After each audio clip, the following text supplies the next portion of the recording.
We remember Vikings as fearless raiders, masters of the sword and sea, but what history rarely whispers is what came after the battles ended. When the last prayer of a dying monk faded and the smoke of burning chapels rose into the dawn, the true horror began. Not for the fallen warriors whose torment had ended, but for the nuns who remained. Women who had sworn their lives to Christ now faced a nightmare that made death look merciful. You think you know Viking brutality, even the sagas fall silent on what came next. If you value real, documented Viking history, subscribe. It helps us bring more truth to light. And let us know, from which city are you watching this? This episode draws from Ibn Fadlan's writings and archaeological discoveries at Dublin's slave markets. Let's go back to the year 845. The monastery at Clonmacnoise falls to Thorgest and his fleet. 43 monks die defending the altar. The chronicler records the slaughter, and then his ink stops. He never writes what became of the nuns, but archaeology does. Excavations at Dublin's Wood Quay revealed the infrastructure of Viking slave markets. Iron shackles sized for slender wrists, ankle rings no larger than a child's, and warehouse foundations built to confine living bodies. The Dublin Vikings didn't only raid for gold and relics, they raided for flesh. A captured nun had value, not as a servant of God, but as inventory. Runic inscriptions from Schleswig show actual price carvings: 20 silver pieces for a young nun, 15 for an older sister, 10 if she was wounded during the raid.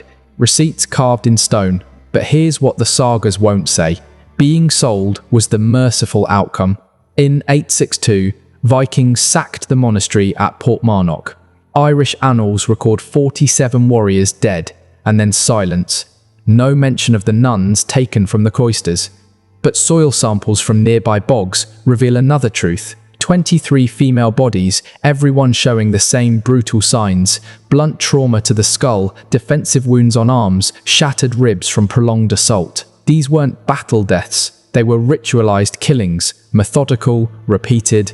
Carbon dating places the deaths within days of the raid. They died after surrender, after captivity, once their fate had been decided. And the Vikings always made the same decision. In 871, the great heathen army captured Reading. The Anglo-Saxon Chronicles record the defeat of King Ethelred, but nothing of what befell the Holy Sisters in the Abbey. The earth speaks where the records fall silent. At the old Saxon palace site, stains of iron oxide, blood iron, were found beneath the stones, enough for dozens of people. Viking war culture had laws, savage ones. A defeated man's wife or nun, under his protection, became the property of her captor, not as a servant, as his woman. The Old Norse called it Kona Eine, owned woman, property that breeds. The Gragas law codes from Iceland describe the process. The captor declares ownership before witnesses, the woman's will means nothing, the act is legal, the children born from it are legitimate by law, though conceived through violence. But even this twisted version of marriage was not the worst fate. In 878, Norse raiders attacked the monastery of Bangor. The annals record its destruction, not what followed. Archaeology fills the silence again. Burn layers reveal female bones arranged in ceremonial patterns. Viking funerary custom demanded human sacrifice, the killing of women as part of a warrior's send-off. Ibn Fadlan himself witnessed such a ritual on the Volga in 921, a slave girl raped, drugged, and strangled before her master's pyre. He saw it once. Archaeology proves it happened countless times. Analysis of Scandinavian boat burials shows the same pattern. Female skeletons showing marks of strangulation, traces of henbane and other hallucinogenic plants in their teeth. Drugs meant to dull fear and force compliance. They died seeing visions. Perhaps they thought it was divine light. Perhaps it was something far darker. By 907, the Great Army winters at Thetford. Chronicles list cattle stolen, churches burned, but nothing of the nuns taken. Yet the midden heaps near the site tell another story. Among the refuse, archaeologists found infant bones, dozens, each one showing signs of deliberate skull trauma. These weren't stillbirths, they were murders. Children born from Viking assaults upon nuns, children neither faith nor father wanted to claim. Their deaths were systematic, calculated. Viking law was clear. If the mother was property, the child was property. If it could not serve, it did not live. Entire monastic settlements vanish from the records after Viking raids. Places like Whitby, Iona, and Coldingham, where populations of holy women disappear overnight. Excavations at Repton, the Viking Great Army's camp from 873 to 874, unearthed 249 skeletons. Only 63 were female. The numbers don't lie, the rest were taken. Isotope studies reveal the women buried there weren't English. They came from Ireland, Scotland, and Wales. Christian nuns dragged from sanctuaries and sold across the sea. The lucky ones died in childbirth. The rest vanished into the slave routes, north to Scandinavia, east toward the rivers of Rusas, south into the markets of Islam. Dublin wasn't just a port, it was a human processing centre. Each new wharf expanded the trade, and behind its whitewashed walls, the nuns of Christ were strict of everything, even their names. Their vows were eternal, their torment even longer. These weren't temporary prisons, they were long-term storage sites, human warehouses. 9th century Arabic sources describe Viking slave caravans stretching from the Baltic all the way to Baghdad. The nuns bought the highest prices in the eastern markets. Fair-skinned Celtic and Germanic nuns were treated as exotic treasures, symbols of luxury and status among foreign buyers. The Vikings knew the demand and met it with brutal efficiency. They didn't just raid monasteries, they supplied a global trade in sanctity and suffering. Their eastern route passed through Novgorod and Kiev, a 1,000-mile descent along the Dnieper River. Ship manifests carved in runes listed human cargo alongside furs and amber, 20 nuns per vessel, a standard shipment. But the worst fate wasn't servitude or forced conversion or even ritual sacrifice. It was reserved for the nuns who resisted. In 914, Irish forces retook Dublin from the Norse. The annals of the Four Masters record the liberation, but not the horror discovered just beyond the city walls. Excavations reveal execution pits, stone-lined holes built not for death, but for prolonged dying. Inside, archaeologists found skeletons showing deliberate trauma, legs broken to prevent escape, arms shattered to stop self-harm. The nuns were kept alive while they died.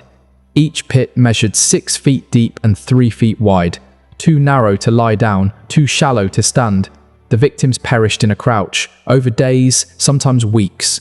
Viking law codes describe such punishments for slaves or captives who struck their masters, burial alive, but never swiftly. The pit was dug shallow enough for air, deep enough to deny escape. Death came slowly from thirst, starvation, or exposure. Archaeological soil samples from Dublin confirm long decomposition periods, proof that these nuns were left to die over time. The cruelty was calculated. Some pits were lined with jagged stones, others filled with cold standing water. The purpose wasn't execution. It was spectacle, suffering performed for those still alive. Other captured nuns were forced to watch. The message was clear: obedience or torment. In 919, Norwegian King Harald Fairhair consolidated his power. Civil wars ended and Viking expansion slowed, but the slave networks remained. Peace didn't end the trade, it perfected it. The same routes once used for raids became organized systems of trafficking. Records show Viking merchants offering guaranteed delivery of human cargo. Byzantine trade agreements even listed such terms. The Rus-Byzantine Treaty of 944 priced slaves by category. Young nuns commanded premium rates, pregnant ones sold at discount, and children under 10 were nearly worthless. This wasn't chaos, it was commerce. By 937, at the Battle of Brunanburh, 5 Irish and Anglo-Saxon kingdoms united to crush the Norse. They won decisively, but what they found in the Viking baggage trains defied belief.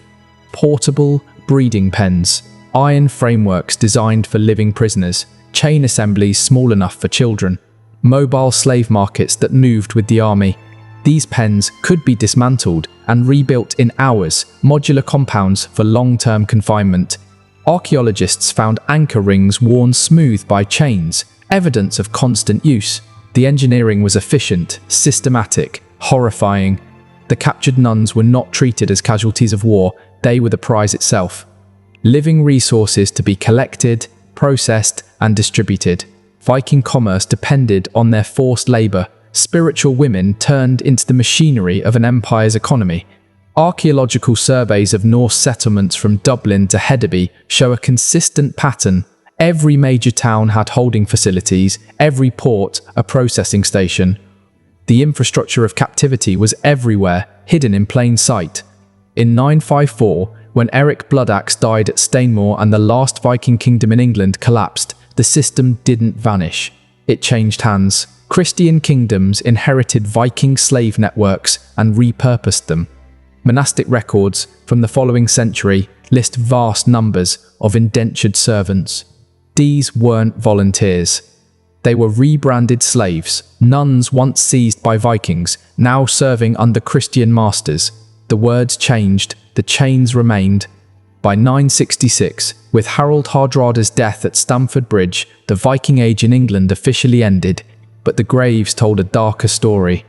Mass burials filled with nuns, dated to the same years as Viking defeats, suggested something sinister. When Viking power collapsed, the evidence had to disappear, the witnesses silenced.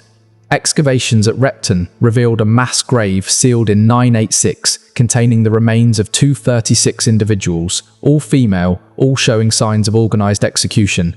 Isotope analysis revealed they were Norse, not English. These were not prisoners. They were Viking nuns, women of faith living within Norse colonies, executed by their own kind as English forces advanced. The method was identical to that used on their captives. Blunt force trauma, strangulation, poisoning. Fathers killed daughters.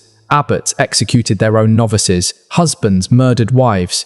Not in rage, but in grim ritual. They knew what awaited captured nuns, for they had inflicted it themselves.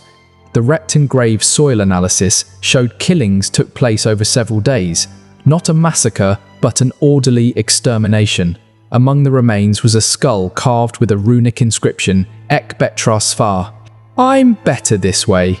Someone carved the words after death, perhaps as justification. The skull belonged to a girl of 12 or 14, a young nun born in Norway, brought to England as a child and slain by her own kin to prevent her capture. Even in death, the Vikings sought to rationalize their cruelty. The inscription made their logic eternal. This system of sexual violence wasn't random savagery, it was law. The Icelandic Gragas Code recorded procedures for claiming nuns as property. The captor had to announce his right publicly before witnesses. A nun's resistance meant nothing, her consent was irrelevant. If she took her own life to escape, her captor could demand compensation from her family, 40 silver marks, the price of a life and a year's labour. Suicide, in their law, was theft of property. In 978, Ethelred became King of England. His first decree addressed Viking slave trading, not to abolish it, but to tax it. Royal customs records from London list duties on human cargo, 5 silver pieces per nun, 2 per child. The English weren't disgusted by Viking cruelty, they were envious of its profit. Maritime archaeology confirms how advanced this trade became. Shipwrecks along the North Sea show specialized ventilation shafts for living captives, water storage for weeks at sea, reinforced hulls for stability under human weight. These weren't raiding ships, they were designed for transport. One such vessel, dated to 912, could hold 80 souls below deck. Burn marks suggest it caught fire at sea, all cargo lost. 80 nuns perished in chains, the ocean their grave. Yet some resisted in ways the Chronicles refused to record. In scattered notes and skeletal evidence, faint traces remain. Broken shackles, crushed bones near riverbanks, fragments of rosary beads buried in mud. Proof that some nuns fought back, even knowing resistance meant a slower death. Their defiance is the one thing the sagas could never erase. A nun named Gunhild appears in the Frankish Chronicles, described as a freed Norse captive who turned her faith into vengeance.